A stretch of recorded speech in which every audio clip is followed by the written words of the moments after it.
Bonjour à tous, mon nom est Francis Hubert et ce soir, je voudrais parler avec vous d'une traduction frelatée, la traduction du monde nouveau.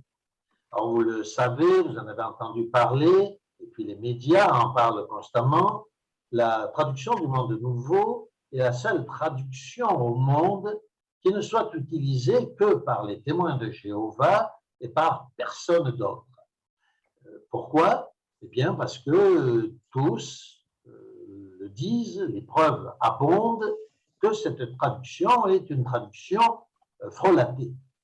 Eh bien, nous allons prendre un exemple aujourd'hui, un exemple qui est léger, mais qui quand même manifeste que cette traduction n'est pas conforme au sens de l'Écriture sainte. Donc, nous allons ensemble ouvrir leur Bible dans Romains au chapitre 6, verset 7, donc dans la traduction du monde nouveau. Vous voyez ici la page qui s'affiche devant vous, c'est bien la traduction du monde nouveau, et nous allons donc plus particulièrement, comme je le disais, nous appliquer à regarder le texte de Romains, chapitre 6, verset 7. Pour cela, nous allons le grossir, car celui, est-il écrit dans cette traduction, qui est mort a été acquitté de son péché. Acquitté de son péché. Celui qui est mort a été, j'insiste bien sur le mot qui est utilisé en priorité ici, acquitté de son péché. Acquitté signifie qu'il a payé la dette. Acquitté, par exemple, un acquis, c'est un reçu que nous recevons lorsque nous avons payé quelque chose. Par exemple, lorsque vous recevez votre loyer à la fin du mois, vous recevez une quittance ou un acquittement. Vous voyez, il s'agit donc d'un reçu justificatif que votre dette a été payée. Alors, les témoins de Jéhovah ajoutent quand même en bas de page, et je grossis là encore le texte, ou libérer, pardonner, vous voyez, c'est-à-dire pour faire disparaître le péché. Autrement dit, les témoins de Jéhovah, plutôt que d'utiliser le texte libéré, ont utilisé le texte acquitté. Et ils insistent pardonner. Autrement dit, d'après les témoins de Jéhovah, celui qui est mort est pardonné de son péché. Son péché est acquitté, comme nous venons de le dire. Mais voyez, je raisonne avec vous. Vous comprenez, je suppose, que ce n'est pas parce que l'on est mort que notre péché est pardonné. Ce n'est pas parce que nous sommes arrivés à la mort que notre péché est acquitté. Sinon, nous n'aurions absolument pas besoin de Jésus-Christ. Que vient faire Jésus-Christ dans cette affaire si, lorsque nous sommes morts, notre péché est pardonné? Il s'agit de nous ressusciter sans avoir besoin du sacrifice rédempteur de notre Seigneur Jésus-Christ. Nous voyons bien qu'il y a là, dans cette traduction, quelque chose qui ne colle pas. En effet, Adam n'aurait jamais été pardonné de son péché. Il est mort depuis maintenant 6000 ans, presque 6000 ans, et il est toujours dans la tombe, n'est-ce pas? Son péché n'a pas été pardonné, ni le péché de Ève, ni le péché de tous les chrétiens ou de tous ceux qui, avant la venue du Christ, avaient péché et sont morts. Ceux qui sont morts resteraient dans la tombe pour l'éternité si le Christ n'avait pas payé, ce qui signifie bien s'il a payé le prix, qu'en aucune manière nous étions acquittés par la mort du chrétien ou de qui que ce soit.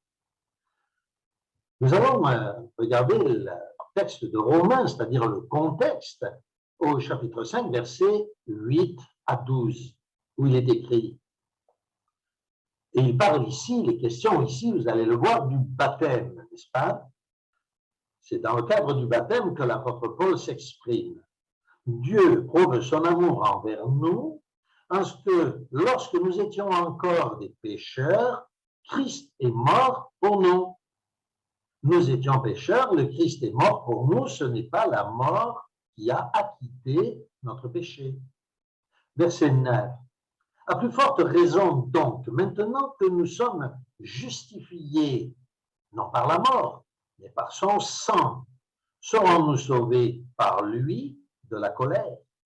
Car si lorsque nous étions ennemis, nous avons été réconciliés avec Dieu par la mort de son Fils, à plus forte raison étant réconciliés, serons-nous sauvés par sa vie.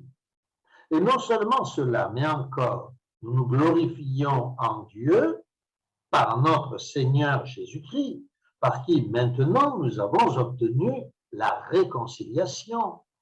C'est bien en Jésus-Christ, dans la mort de Jésus-Christ et dans la seule mort de Jésus-Christ que nous sommes réconciliés avec Dieu, pardonnés, acquittés. Mais encore, continue le texte, nous nous glorifions en Dieu par notre Seigneur Jésus-Christ, par qui maintenant nous avons obtenu la réconciliation. C'est pourquoi, comme par un seul homme, le péché est entré dans le monde et par le péché, la mort, et qu'ainsi la mort s'est étendue sur tous les hommes parce que tous ont péché. Ainsi, la mort est le résultat du péché et en aucune manière l'acquittement ou le pardon de nos péchés. Notre pardon ne peut venir que dans le sang, encore une fois, de notre Seigneur Jésus-Christ. Le texte d'ailleurs d'Éphésiens au chapitre 4, versets 8 à 10 affirme, c'est pourquoi il est dit, étant monté en haut, il, c'est-à-dire Jésus, a amené des captifs qu'il était venu chercher dans la tombe, c'est-à-dire dans le domaine de la mort, la terre sur laquelle nous vivons aujourd'hui. Nous disons le terme vivre, mais en réalité, vous savez que la Bible nous appelle des mortels. Et donc, le Christ est devenu sur cette terre des régions inférieures où se trouvent, où vivent les mortels, pour venir chercher ceux qui étaient morts. Nous continuons. Donc, il est dit, il a fait des dons aux hommes. Or, que signifie il est monté, sinon qu'il est aussi descendu dans les régions inférieures de la terre? Celui qui est descendu, c'est-à-dire le Christ, c'est le même qui est monté au-dessus de tous les cieux afin de remplir toutes choses.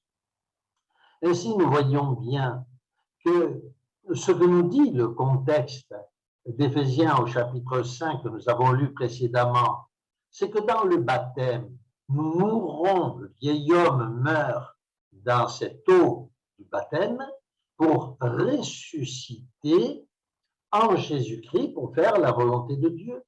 C'est en Jésus-Christ que nous ressuscitons, c'est dans la mort de Christ que nous sommes rachetés, sauvés. Bien sûr, la mort nous libère du péché parce que celui qui est mort, bien sûr, ne peut plus pécher, mais c'est en Christ que nous sommes pardonnés, en Christ seulement, et c'est en Christ que notre péché est acquitté. Comme je le disais précédemment, sinon, le sacrifice de Jésus-Christ est absolument inutile. Notre Christ est mort, d'après le texte traduit par les témoins de Jéhovah, le Christ est mort absolument pour rien, puisque la mort pardonne les péchés. Et nous allons conclure, bien sûr, avec la bonne version du texte que nous avons lu précédemment dans la traduction des témoins de Jéhovah.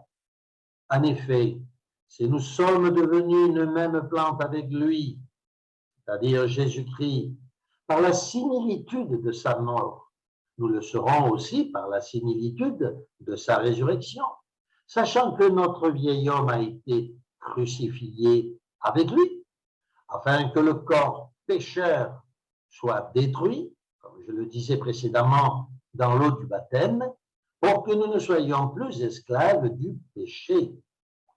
Car celui qui est mort est libéré du péché. Oui, encore une fois, celui qui est mort est libéré du péché, il ne pêche plus, il ne peut plus pécher. Et merci d'ailleurs, Seigneur, d'avoir pourvu à la mort qui nous libère du péché. Sinon, nous serions, comme le dit le verset 6, nous serions esclaves du péché pour le restant de la vie. Si Dieu n'avait pas condamné Adam à mort, l'humanité serait dans le péché pour l'éternité. Donc, nous remercions bien sûr Dieu d'avoir fait en sorte que l'homme puisse mourir pour être libéré du péché et que racheté, acquitté dans le sang de Jésus-Christ, nous puissions obtenir une autre vie éternelle, cette fois dans la justice, l'équité et le bonheur. Voilà donc comment est démontré que cette traduction du monde nouveau est une traduction non seulement édulcorée, mais modifiée pour s'adapter au raisonnement des témoins de Jéhovah, alors que nous savons que c'est nous qui devons nous adapter au raisonnement de l'Écriture sainte. Que Dieu vous bénisse.